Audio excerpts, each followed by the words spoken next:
Bencana ekologi Tapanuli bukan kehendak Tuhan, melainkan buah keserakahan manusia. Sebuah seruan profetik mengguncang dari Jetun Silangit ketika gereja tak lagi sekedar meminta bantuan, tapi menuntut pertanggungjawaban. Gereja HKBP menitipkan mandat tutup TPL lewat simbol sakral ulos harungguan kepada utusan khusus Presiden. Bagaimana istana menjawab gugatan moral ini? Dan pengakuan mengejutkan apa yang akhirnya terucap dari Gubernur Sumatera Utara? Sinergi gereja dan negara dalam satu panggung untuk misi penyelamatan Tapanuli. Simak laporan selengkapnya sesaat lagi. Jadinya bencana yang ada di Sumatera Utara.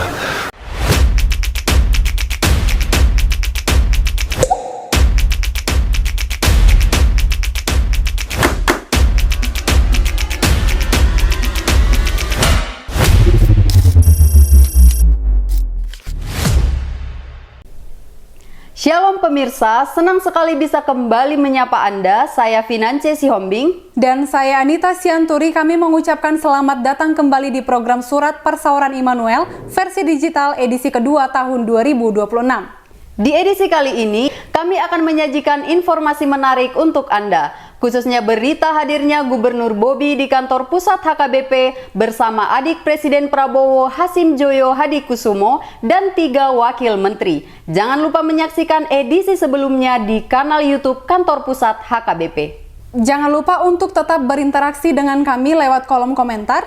Ada hadiah menarik bagi komentar terbaik yang akan kami umumkan di edisi berikutnya. Langsung saja kita mulai dengan fokus utama kita.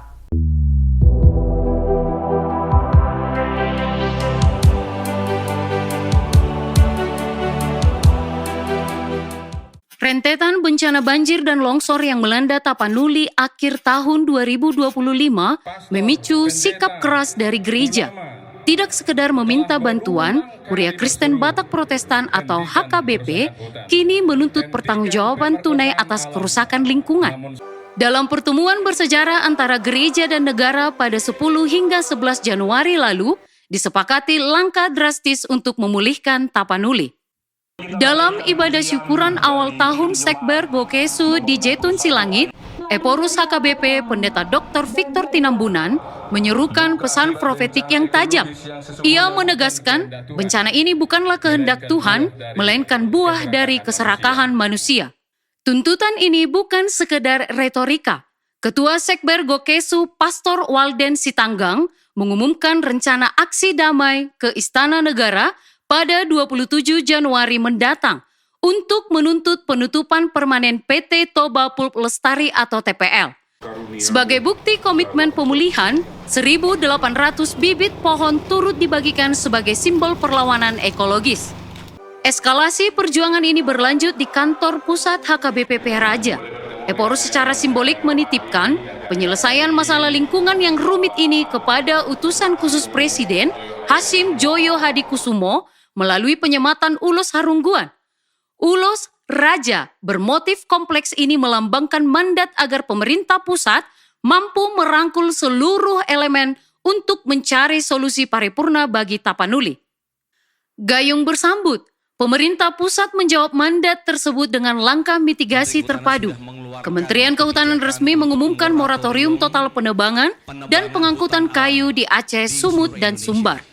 Sementara itu, Kementerian Pertanian memastikan pemulihan ekonomi warga melalui program cetak sawah gratis bagi lahan yang tertimbun longsor, lengkap dengan perbaikan irigasi. Di sisi lain, Kementerian Lingkungan Hidup berkomitmen pada percepatan aturan perlindungan dan penegakan hukum tegas bagi perusak alam.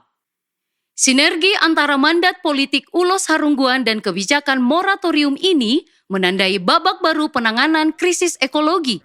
Sebuah upaya pemulihan yang diharapkan berbuah manis saat perayaan Jubileum 165 tahun HKBP di GBK Oktober mendatang. Pemirsa, acara ibadah syukuran awal tahun Sekretariat Bersama Gerakan Oikumenis Keadilan Ekologi Sumatera Utara atau Sekber Gokesu di Jetun Silangit dengan antusias dihadiri oleh berbagai lintas agama dan gereja. Acara ini menjadi momen penting bagi penguatan gerakan lintas iman. Kehadiran umat muslim dari Tapanuli Selatan, para pimpinan gereja anggota UM dan LWF seperti Eporus GKPS Pendeta John Saragi, Eporus HKI Pendeta Firman Sibarani, Sekjen GKPI Pendeta Persauran Sinaga, serta Kadep Koinonia HKBP Pendeta Dr. Deonal Sinaga mempertegas bahwa isu ekologis adalah tanggung jawab kemanusiaan yang melampaui batas dogma. Acara ini juga dilanjutkan dengan kehadiran Hasim Joyo Hadikusumo dan 3 wakil menteri, Gubernur Sumatera Utara Bobi Nasution dan juga bupati dari 8 kabupaten. Dalam acara Dialog Nasional Iklim dan Lingkungan Hidup yang membahas langkah dalam menjaga kelestarian alam yang diselenggarakan di Kantor Pusat HKBP PA Raja Tarutung, Tapanuli Utara. Selain langkah mitigasi dari pemerintah pusat, sesi tersebut juga menyoroti perspektif pemerintah daerah. Ada poin menarik terkait pengakuan penyebab bencana dan kesenjangan infrastruktur yang masih terjadi. Betul, yang menjadi catatan penting dalam pernyataan Gubernur Sumatera Utara Bobi Nasution, jika biasanya faktor cuaca ekstrim menjadi alasan utama, kali ini Gubernur secara terbuka menyinggung soal tata kelola internal. Ya, dalam pidatonya, Bobi mengakui bahwa bencana banjir dan longsor di 18 kabupaten kota tidak murni karena faktor alam. Ia menyebut adanya andil kesalahan manusia, termasuk dari sisi pemerintah sendiri dalam hal kebijakan maupun pengawasan.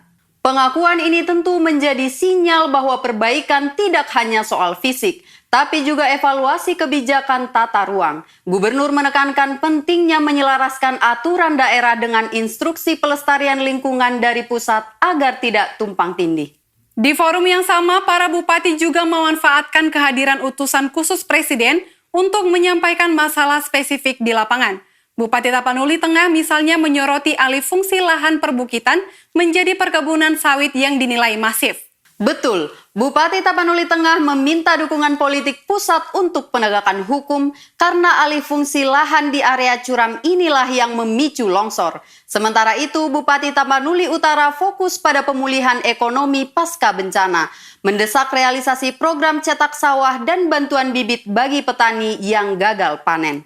Bupati Nias Utara melaporkan bahwa krisis listrik dan ketiadaan akses internet masih menjadi kendala utama.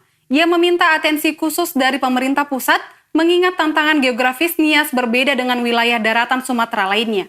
Aspirasi ini menjadi PR besar bagi pemerintah pusat. Tantangannya kini adalah memastikan kebijakan moratorium dan bantuan infrastruktur benar-benar sampai ke daerah dan tepat sasaran. Kita akan terus memantau realisasi dari dialog ini, terutama perbaikan tata kelola lingkungan di Tapanuli dan pemerataan energi di Nias. Tetaplah bersama kami.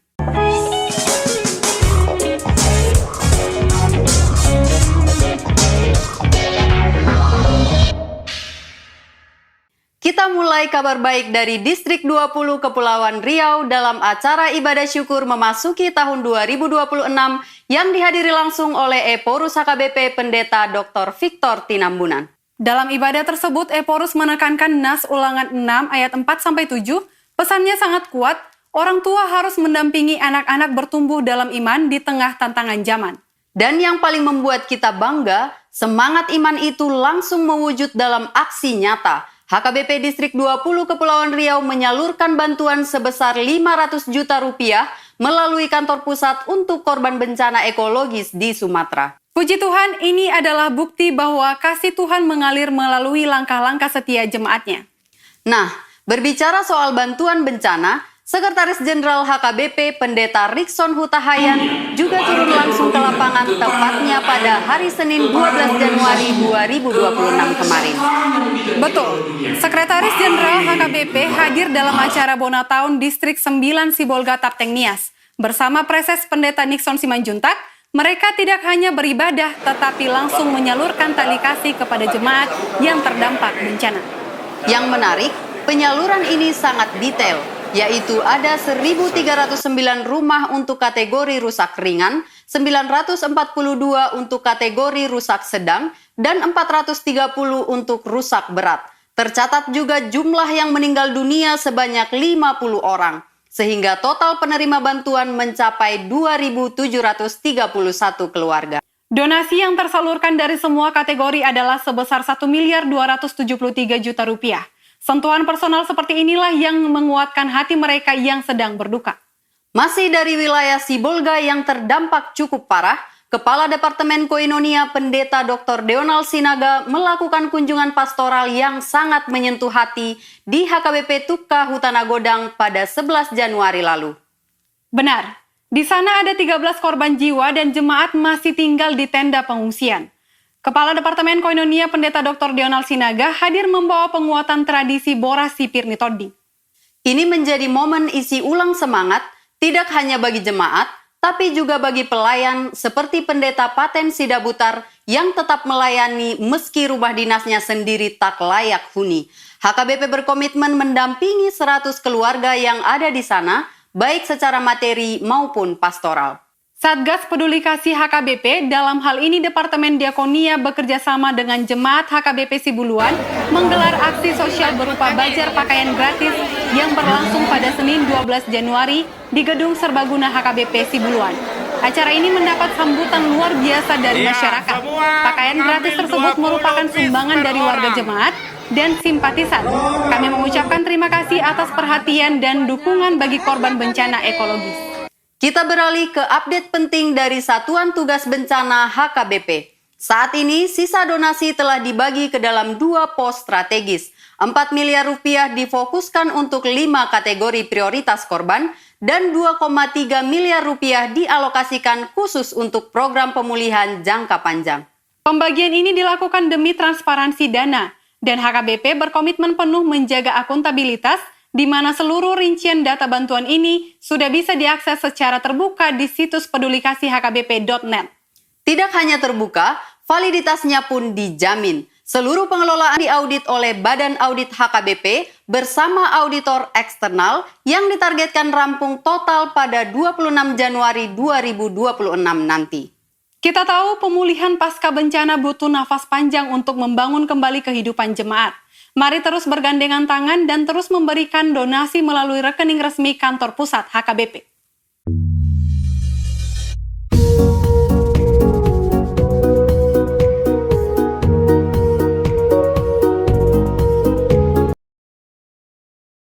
Pada zaman ini rasanya seperti mustahil untuk merasa kaya. Orang-orang cenderung merasa kurang puas. Inflasi yang terus naik, cicilan menumpuk, dan rasa cemas akan masa depan finansial membuat kita merasa miskin, bukan hanya miskin harta, tapi miskin ketenangan. Karena dunia seringkali mengukur nilai seseorang dari angka di saldo bank, aset yang dimiliki, dan lain sebagainya. Namun, bagaimana jika ada kekayaan yang tidak bisa disita oleh inflasi atau kelesuan ekonomi? Minggu ketiga ini membawa kita pada dampak internal dari keselamatan. Keselamatan adalah aset hidup kita. Kasih Allah menyelamatkan kita dari kemiskinan eksistensial. Kita tidak lagi hidup dari apa yang dunia berikan, tapi dari kekayaan kasih karunia yang membuat kita mampu memberi, bicara, dan bersaksi di tengah kekurangan materi. 1 Korintus pasal 1 ayat 4 hingga ayat 9 memberikan klaim bahwa di dalam Kristus kita menjadi kaya dalam segala hal, khususnya dalam perkataan dan pengetahuan. Ini adalah kekayaan kapasitas, karakter, dan karunia rohani. Demikian juga dengan Mazmur pasal 40 ayat 5 hingga ayat 11, memperkuatnya dengan perspektif Daud. Ia tidak menyebutkan emas atau perak sebagai kekayaan, melainkan perbuatanmu yang ajaib dan maksudmu untuk kami. Kekayaan sejati adalah memiliki Tuhan yang mendengar teriak minta tolong kita dari lumpur yang dalam. Minggu ini kita diarahkan pada redefinisi kekayaan. Kita kaya karena kita punya harapan, hikmat, dan kepastian masa depan. Di edisi kali ini, kita punya segmen trivia yang menarik. Kita akan menyaksikan suasana bazar pakaian gratis oleh tim Departemen Diakonia di HKBP Sibuluan. Ini dia tayangannya.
kasih HKBP Pusat. HKBP. Terima kasih banyak Bang atas bantuannya kepada kami masyarakat HKBP Sidulan 2. Mantap. Luar biasa, jemaat dan masyarakat sangat antusias dalam memilih pakaian. Ini adalah langkah yang tepat supaya pakaian diambil sesuai kebutuhan dan tidak ada yang terbuang. Pemirsa, sekarang saatnya kuis trivia. Pertanyaan kita adalah, bagaimana cara kita berdamai dengan lingkungan dalam menjaga kelestarian alam? Jawaban terbaik akan kami umumkan di edisi berikutnya. Nah, sekarang kami akan mengumumkan pemenang di edisi lalu. Selamat kepada namanya yang tertera di layar. Demikianlah perjumpaan kita hari ini. Semoga seluruh liputan dan informasi yang kami sampaikan dapat menambah wawasan serta menguatkan iman kita. Saya Finance Sihombing. Dan saya Anita Sianturi. Sampai jumpa di episode selanjutnya. Tuhan memberkati. Horas.